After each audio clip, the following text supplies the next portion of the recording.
Mapagpalang araw po sa inyong lahat mga kapanalig. Yasua Misaya, Yasua Misaya, Yasua Hamisaya.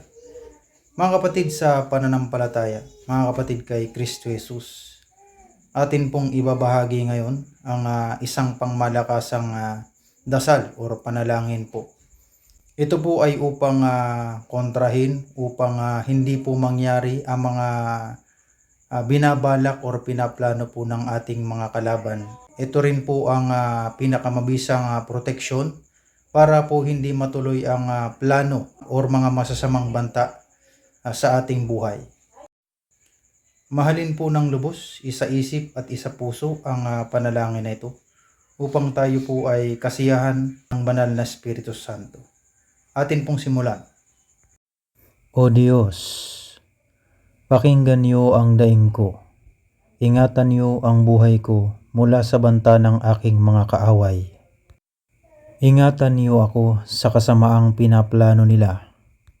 Naghahanda sila ng matatalim na salita na gaya ng espada at palasong nakakasugat. Nagsasalita sila ng masakit sa likod ng mga taong matuwid na parang nagmamana ng patago. Bigla nila itong ginagawa ng walang katakot-takot.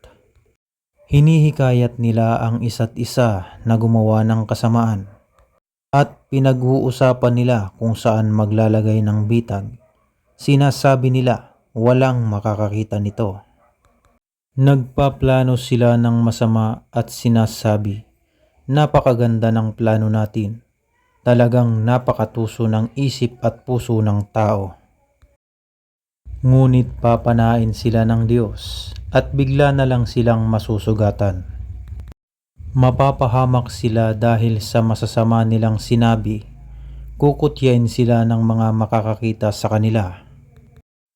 At lahat ng tao ay matatakot. Pag-iisipan nila ang mga ginawa ng Diyos at ipahahayag ito sa iba. Magagalak at manganganlong sa Panginoon ang lahat ng matuwid at magpupuri sa Kanya ang mga gumagawa ng tama. Amen. Alleluia. Shalom.